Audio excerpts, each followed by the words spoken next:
buriya umuntu ufata ibiyobyabwenge ikintu cya mbere twabonye ko bica intege imikorere y'ubwonko. Ese udafite ubwonko buri ku murongo wabasha akazi?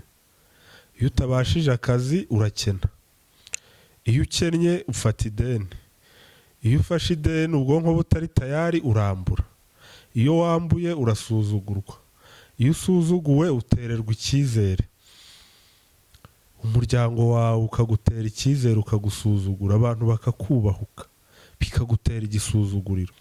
Iyo wafashe ibiyobyabwenge ntabwo wakwibuka kuri bwishyura umuntu, mbese usanga ubwonko bwawe bujagaraye butari ku murongo, ugasanga nta kintu witaho, ntiwakwireba ngo uvuge uti ndanduye reka njye gukaraba, ntiwavuga uti burije reka ntahe, ntiwavuga uti ndakennye reka njye gukora, ntiwavuga uti umugore wanjye naraye nsinze ndamubangamira reka musabe imbabazi. Ariko uzi kubona umuntu wita umugabo wawe ni urugero uri umugore, ukabona nawe ari mu burera ari mu bategereje kurya wari uko wakoze, ari mu bakubuza gukora, ari mu bazakwiba ngo bajye mu kabari, ari mu bo bazaguhamagara bati noneho yasinze yakubise abantu ngwino umutore. Sinzi niba mwari bwabone nk'umuntu w'umugabo wanyweye wasinze arimo yigaragura nko mu byondo cyangwa ahantu muri rigore.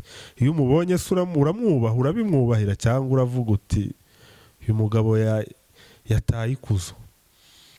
Kandi u Rwanda ni abanyarwanda, nta banyarwanda nta Rwanda. Bivuze ngo rero u Rwanda rugize abanyarwanda babaswe n'ibiyobyabwenge, ubwo muri make nyine u Rwanda uko abo banyarwanda bameze niko u Rwanda rumeze, kuko u Rwanda ni twe. Rero ibiyobyabwenge ni ikibazo ku iterambere ry'igihugu, wabyanga wabyemera.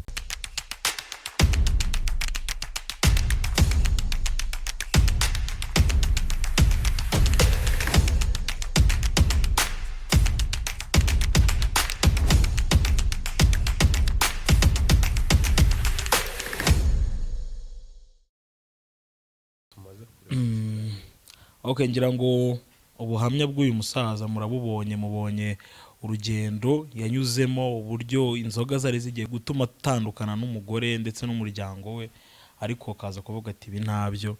Ariyo mpamvu uyu munsi noneho tugiye guhita dutangira ku ngingo yacu ya mbere wise ngo ingaruka zo kubatwa n'ibiyobyabwenge, harimo nuko bishobora no kugutera ubukene. Ngira ngo nko ku muntu wakurikiye kiriya kiganiro neza yitonze, n'ubundi byinshi yabivuze. Mbibutsa ko hano kuri Fizi TV ibintu tuganira ni ibintu bisanzwe, ni ubuzima busanzwe bw'ibikubaho, bw'ibimbaho, bw'ibiba kuri mugenzi wawe, bw'ibiba kuri papa wawe, bw'ibiba kuri mushiki wawe. Rero uyu munsi content ni ibiyobyabwenge. Ibiyobyabwenge bifite ingaruka nyinshi cyane, nyinshi, ariko nifashishije ubuhamya bwa muzehe n'ubundi bushakashatsi nagiye nkora mu bitabo, mu bandi bantu mbona, mu bo twaganiriye wenda ntabashije kuzana imbere ya kamera, nabahitiyemo ingaruka mbi 5, bidakuye ko hari n'izindi wenda tuzakora part 2 gutyo dukomeze, ariko twaba tuganiriye kuri izo 5 tukazisobanukirwa neza, tukazemeranywaho neza, ibintu bikagenda neza. Ndumva wasoma ingaruka ya mbere tukayitangaho ubusobanuro n'izindi. Hano ingingo wayise ngo nyine ibiyobyabwenge bitera ubukene. Ibiyobyabwenge bitera ubukene cyane, kuko icya mbere buri ibiyobyabwenge birahenda. Kuko burya ikintu cyitwa ikiyobyabwenge ari uko wagifashe kenshi, kandi uko ugifata kenshi uba wakiguza. Nawe ibaze n'urugero, niba buri munsi utakaza inote y'igihumbi, n'urugero, kuko ntekereza ko ayo ariyo make ku muntu bifata. Buri munsi utakaza inote y'igihumbi kuri ibyo bintu, ubwabyo bigutwara amafaranga, kuko igihumbi ku munsi, ku mwaka ndumva ari 330. Ibyo 330 ingahe watakaje ku mwaka, uri umuntu yashora wahaba ukuyemo ikintu kizima. harimo udutebe twiza washyira muri sari wawe, niba ucuruza harimo imifuka y'umutanzaniya myinshi cyane warangura ukajya ufataho inyungu ukongera ukarangura, harimo minervari y'abana nka 3, harimo imyenda myinshi cyane ushobora kwambara n'imyaka 10 igashira. Rero ibiyobyabwenge bitera ubukene, icyo ni icya mbere. Ikindi bishobora kugutera ubukene mu buryo bwo kukubuza gukora, kuko niba uri kubifata ntabwo uri bujye gukora, nutajya gukora ntaho uzakura income, nutagira ibyo winjiza byanze bikunze uzakena kuko udakora. Ikindi ibiyobyabwenge bitera uburwayi, iyo ugize uburwayi byanze bikunze ufata ku mafaranga ukivuza, iyo wivuje se ubwo ya mafaranga byanze bikunze utarwaye aba yagukorera ibindi bintu by'iterambere ntukene. Rero ibiyobyabwenge bitera ubukene. Tunagendeye ku buhamya bwa muzehe yabikwibwiriye neza, akubwira ati njye najyaga mu kabari 10,000 najyanyeyo nkavayo mbimaze. Nawe ibaze, kandi ntekereza ko nubwo yabimaraga ntago yabaga yakoreye arenzayo, byanze bikunze ushobora gusanga ahubwo yarabaga amaze nk'icyumweru ayakorera cyangwa iminsi 3. Arakubwira ati sinari nzi kugura ikayi y'umwana. Hari abantu benshi bibaho, ugasanga umuntu yagiye mu kabari anywera 5,000, abana baraburaye, yabuze uko abagurira amavuta yo gukaranga udushyimbo ngo barye, yabuze uko abagurira amata ngo bave mu mirire mibi. Rero ibiyobyabwenge bitera ubukene cyane, ahubwo cyane. Umuntu ushaka gutera imbere nabyirinde, abikontorore. Mbibutsa ko ibiyobyabwenge n'ibyo, n'urwo rumogi n'iki, ariko n'inzoga umuntu yafashe ku kigero kirenze. Ntago kunywa akayoga gake byitwa ibiyobyabwenge, ariko iyo warengereye ugatangira kunywera n'amafaranga udafite, ugatangira kurara mu kabari ufite umuryango, biba byabaye ikibazo. Ndumva twareba ku yindi ngingo.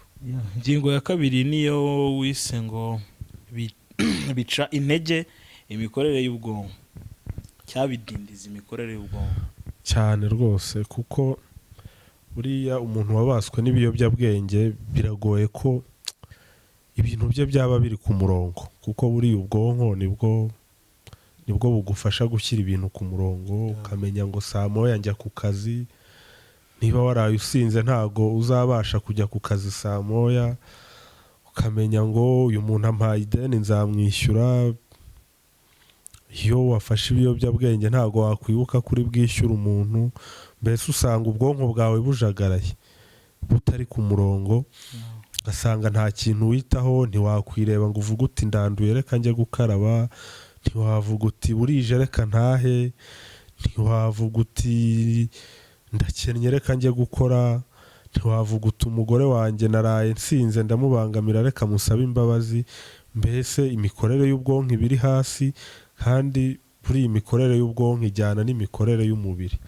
Biragoye ko ubwonko bwawe bwaba buri tayari, umubiri utari tayari. Kuko reka ubwonko tububare nka moteri y'imodoka, buriya se moteri iri gukora nta mapine ariho imodoka yagenda. Amapine se yari gukora neza nta moteri, imodoka yapfa kugenda. Rero umubiri w'umuntu iyo ikintu kimwe kitari tayari n'ibindi biradindira. Ibiyobyabwenge rero ikintu byica cyane cyane mbere ni ubwonko, kandi ubwonko nyine bukakudindiza. Nawe ibaze, reka wenda ibiyobyabwenge tubibare nko gufata, hari umuhanga wabivuze ndumva ari Thomas Edison, yaravuze ngo we ngo ntago yafata ibiyobyabwenge ngo kuko ngabigereranya nko gufata moteri ukamenamo umucanga. Urumva byanze bikunze nyine ikora nabi. Nawe reba ufashe nka generator hahandi hajye esanse ugasukamo nk'igitiyo cy'umucanga ubundi ukayicana, iyo moteri se yaguha umuriro, inawuguhaye ushobora kugutwika cyangwa ugatwika n'ibindi byose washyizeho n'inziga nshya. Rero umuntu wese ushaka kugira ubwonko buri ku murongo, ushaka kugira ubuzima bwiza, akwiye kwirinda ikintu cyitwa ibiyobyabwenge cyane cyane. niba ari agacupa akagakontorora, niba ari agatabi akareba uko akareka. Buriya nk'agacupa wenda hari n'icyo kaba kamariye ubwonko mu gihe wakanyweye, ku rugero ni urugero, kamariye ubuzima kuko alukoro nkeya nta kibitwaye, ariko umuntu yagiye kunywa amakazi abiri urumva aba yarengereye nyine. Njya mpa abantu urugero, byonyine tureke n'inzoga cyangwa itabi cyangwa iki, uzicare hasi urya ibiro 2 by'ubugari, si ibiryo se ntitubikunda, ntituzi ko ari ingirakamaro? Uzicare hasi ubirye, nuhaguruka uzangaye, byanze bikunze hari ikibazo bizateza. Rero ikintu cyose ufashe ku rugero rukabije, byanze bikunze kiragusenya, noneho byagera ku biyobyabwenge byo bikaba ibindi. ngira ngo abari kubyumva ndetse n'abateze amatwi, ngira ngo ibintu ni ingenzi cyane, ari nabyo bihita bitugeza ku ngingo yacu ya 3 wise ngo bikurura ibibazo uruhuri cyane. Buriya hari abantu batazi ko ibibazo byororoka. Ushobora gutangirana ikibazo kimwe cyangwa 2 bibiri bikabyara icya 3, icya 3 kikabyara icya 4, gutyo ukazisanga noneho ufite ibibazo nawe ubwawe utazi umubare. Kuko tuganire, buriya umuntu ufata ibiyobyabwenge, ikintu cya mbere twabonye ko bica intege imikorere y'ubwonko. Ese udafite ubwonko buri ku murongo wabasha akazi? Iyo utabashije akazi urakena, iyo ukennye ufata ideni, iyo ufashe ideni ubwonko butari tayari urambura, iyo wambuye urasuzugurwa, iyo usuzuguwe utererwa icyizere, umuryango wawe ukagutera icyizere ukagusuzugura, abantu bakakubahuka bikagutera igisuzuguriro. Sinzi niba mwari bwabone nk'umuntu w'umugabo wanyweye wasinze arimo yigaragura nko mu byondo cyangwa ahantu muri rigore, iyo umubonye se uramwubaha, urabimwubahira, cyangwa uravuga uti uyu mugabo yataye ikuzo? Ibiyobyabwenge bikurura ibibazo, bizana amakimbirane, bikurura uburwayi, umuntu akarwara umwijima, umuntu akarwara inyama zo mu nda, bikagukururira ubukene, bikagukururira urupfu. Ibiyobyabwenge mbese nabyita nk'umubyeyi w'ibindi bibazo byose, bikaguteranya na leta. Abantu benshi bafata basambanyije abana cyangwa bafashe bakoze andi mabara, benshi baba banyweye ibiyobyabwenge. Buriya niyo ukoze impanuka mu muhanda, polisi ikahagera, ikintu cya mbere ikora ni ukuzana ka gapimo bakareba ko utasomyeho. Iyo basanze wasomyeho baravuga bati tubivuga.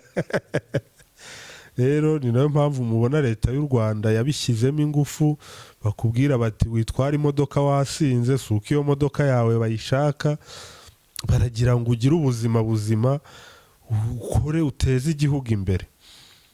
Mbibutsa ko buriya umuntu umwe iyo yangiritse igihugu kiba kiri kwangirika, kuko imbaraga zanjye nizo mpuza n'izawe, tukazihuza n'iz'undi bikaba igihugu. Bigereranye n'amatafari, buriya itafari rimwe niryo ugerekaho irindi, ugashyiramo sima ukagerekaho irindi paka inzu igahagarara. Rero niba ari igisakuzo, niba ari umugani, bajyaga bavuga ngo twavamo umwe twashira. Rero ibiyobyabwenge nyine ni nyina w'ibibazo, byorora ibindi bibazo byose ahari bibaho. Bishobora gutuma ufungwa, bishobora gutuma wiba.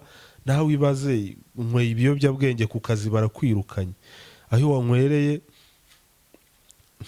ubuze ibyo urya ugiye kwiba, uribyo baragufashe baragufunga. Ubwo se ntibiba byatewe na bya biyobyabwenge wanyweye bikagukura mu kazi? Urarwaye, umuryango wawe aho kugira ngo ujye gukora uje kukuvuza. Urumva ibibazo byo biterwa n'ibiyobyabwenge nta n'uwabivuga ngo abirangize. Yes, tuhita tujya no ku ngingo yacu ya 4 wayise ngo bizana amakimbirane mu muryango. Yes, na muzehe yabitubwiye. Namuzehe yabitubwiye, yavuze ati njye umugore yaranyicaje arambwira ati wahisemo inzoga, ubwo bana nazo nge ndagiye. Ni urugero rwiza. Hari arongera aratubwira ati ngewe ayo nabonye narayanyweraga nkarenga nkajya no ku dushyimbo umugore wanjye yabikiye abana nkadahaho nkajya kugurisha ngo mbone icyongo. Ese ubwo ufite umugore muzima ukeneye iterambere yakwihanganira? Noneho uragiye urabinyweye, uraje uratashye, uraje umugore ataryamye, uraje abana bataryamye. Ese uwo mugore buzacya mu gitondo abona uko ajya guhinga? Ese abo bana waraje ijoro utuka mama wabo ugira gute bazabasha kujya ku ishuri? Nibajyayo se baziga neza? Byanze bikunze ibiyobyabwenge ni gateranyamiryango. Ikindi nta mumaro uba ufitiye urugo, ntacyo uri kubamarira, ahubwo nawe umeze nk'umwana kuri no munsi y'umwana. Buriya nibe n'umwana uramurera kugira ngo azakure nawe agire icyo yimarira, wenda nawe agire icyo akumarira. Ariko uzi kubona umuntu wita umugabo wawe, ni urugero uri umugore, ukabona nawe ari mu burera ari mu bategereje kurya wari uko wakoze, ari mu bakubuza gukora, ari mu bazakwiba ngo bajye mu kabari, ari mu bo bazaguhamagara bati noneho yasinze yakubise abantu ngwino umutore. Ni ibibazo. Ubusinzi, ibiyobyabwenge ni ikibazo ku muryango nyarwanda. Bibaye byiza rwose umuntu ugize amahirwe yo kureba iki kiganiro azi ko abifata ku rwego rwo hejuru, nagabanye. Niba ari ako gacupa agabanye, niba ari ibyo bitabi agabanye cyangwa bireke, kuko ntacyo bizamugezaho. Yesu ngira ngo tuhita tujya no ku ngingo yacu ya nyuma ariyo ya 5, iyo wayise ngo bidindiza iterambere ry'igihugu. Cyane rwose. Urumva twabonye ko umuntu ufata ibiyobyabwenge bituma adakora, kandi iterambere ry'igihugu burya riva mu baturage. Wa muntu udakora akeneye umutekano. Umutekano igihugu kizawumuha, ariko we ntacyo ari kugiha. Nta bizinesi afite ngo arasora, nta mirimo afite akorera leta. Ngo hari n'abantu bazi ko wenda abakozi ba leta badasora. Babaho, hari umucuruzi uzi ko abacuruzi ari bo basora gusa, ariko buriya n'abakozi ba leta bagira umusoro batanga. Nuko wenda wo uvaho direct ari system ibikora, ariko biriho. Rero ntukorera leta, ntucuruza, nta kindi gikorwa ukora uretse kwiba no gukonsoma abandi. Urumva ubereye igihugu umutwaro. None ejo ukoze ibyaha, ufasha abantu kubana ku ngufu, uri ibyo ugize gute baragufunze. Bya bigori uzarya ntago leta yabitoraguye, irabigura. Iyo gereza uri kuraramo ntago yiyubatse, leta yarayubatse. Uwo musoroveye ukurinze azahembwa. Urumva byanze bikunze ubereye umutwaro igihugu, kandi ahubwo wakabaye ukibera ingirakamaro, ukarera abana bawe, ugakora neza, ugatanga umusoro, igihugu kigatera imbere. Buriya uko umuntu akeneye gutera imbere niko n'igihugu gikeneye gutera imbere. Biriya umuntu areba akavuga ati umuturanyi wanjye akuruye amashanyarazi, njye ntago ndayakurura, reka nanjye nkore cyane nyazane. Umuturanyi wanjye ririya shyari ryiza ushobora kugirira mugenzi wawe. Buriya no hagati y'ibihugu ribaho. Uzumve baravuga bati u Rwanda rwagiye kwigira kuri Singapore. Kuki se ruba rutagiye mu bindi bihugu? Nuko Singapore hari icyo ifite irusha u Rwanda, kandi u Rwanda ni abanyarwanda. Nta banyarwanda nta Rwanda. Bivuze ngo rero u Rwanda rugize abanyarwanda babaswe n'ibiyobyabwenge, ubwo muri make nyine u Rwanda uko abo banyarwanda bameze niko u Rwanda rumeze, kuko u Rwanda ni twe. Rero ibiyobyabwenge ni ikibazo ku iterambere ry'igihugu, wabyanga wabyemera. Niba rero wifuza ko u Rwanda rutera imbere, niba wifuza gutera imbere, hinduka ureke ibiyobyabwenge, ube umunyarwanda muzima ubereye u Rwanda. Urakoze.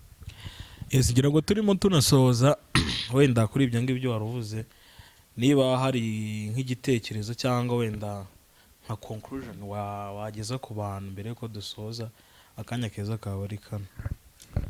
njye icyo nabwira abanyarwanda ni uguhumuka tukabona ukuri kuko kurahari. ngira ngo uyu musaza yabivuze, wenda iyo nza kuza njyenyine mwari bugire ngo nayanjye mukavuga muturiya mujene se ko mbona akiri muto yabonye iki, ariko muzehe yabibabwiye, mureba amateleviziyo za TV1 murabumva. Hari n'imidugudu yagiye ifata umwanzuro bakavuga bati abagore tubaciye mu kabari. Nawe ibaze noneho uriya mugabo, uriya mupapa byamubaye hari umugabo, ibaze noneho umupapa, umumama byagendekeye kuriya. Umumama ni mutima w'urugo. ngira ngo nshimire n'abamama beza rwose, muradufasha mu muryango. Buriya kuba mutima w'urugo ntago ari ku izina gusa, buriya umutima ufite icyo umaze cyane, niho ruzingiye. Reka mba ariko mvuga, biragoye ko umugabo yarera umwana wenyine ngo akure pe, biragoye. byanze bikunze ba mutima w'urugo turabakeneye, kandi ntago mutima w'urugo rwose urara mu kabari. Mutima w'urugo wabaswe n'ibiyobyabwenge ni mutima urwaye ni mutima urwaye nawe uba wabaye ikibazo. nawe nyine ibaze iyo ufite ubuzima wenda ibindi bice nta kibazo, ariko urwaye umutima ntuba wakubereye ikibazo se. Ku muntu ushaka kuba mutima w'urugo wujuje ibisabwa, ntareka ibiyobyabwenge, abe tayari, yite ku bana be, yite ku mugabo we, bizagenda neza. U Rwanda rube rwiza, ubuzima bube bwiza, umuryango ube mwiza. twita tunamushimira kuba mwakurikiye kino kiganiro kugeza kirangiye, tubabwira ngo ni iby'agaciro cyane. Ndetse ubaye ufite n'igitekerezo, inyunganizi cyangwa ikibazo, comment section aho hasi uramanuka utubwire icyo wowe wumva cyangwa niba byanagushimishije. Ntukagenda udashyizeho aga comment cyangwa ukande kuri iyo like, kubera ko bikomeza kugenda bidufasha natwe kugenda dukura umunsi ku munsi. Reka duhure mu biganiro bindi bikurikira. ariko ukiri aho ndabibutsa ko iki kiganiro gifite part 2. tuvuze ku ngaruka z'ibiyobyabwenge, ariko nuko wenda muzehe mu buhamya yabivugiye rimwe, natwe twabonye byaba birebire, duhitamo ko muri part 2 twababwira, twabaha inama, nifatanyije na muzehe n'ubundi bushakashatsi twakoze, n'abandi batanga buhamya twaganiriye wenda batabashije kuza kuri kamera. hari uburyo bwo kureka ibyo bintu, hari uburyo bwo kuva ku biyobyabwenge utarindiriye ngo uzajya mu bapfumu baguha umuti, utarindiriye ngo bazagufunga, utarindiriye ngo bazakujyana rihabu. hari uburyo bwo kubireka. ubwo buryo niba ukeneye kubumenya, kurikira part 2. muzehe mu buhamya yabivuzeho, ariko nanjye ndaza gushyiraho indi nyunganizi, turebe dufashe guhindura sosiyete, ibintu bigende neza. ngira ngo wowe wenyine ubaye mwiza abandi ari babi ntacyo byamara. kuba mwiza bigenda neza iyo na mugenzi wawe ameze neza. Yes, ngira ngo murabyumva rero ubwo aho muri part 2.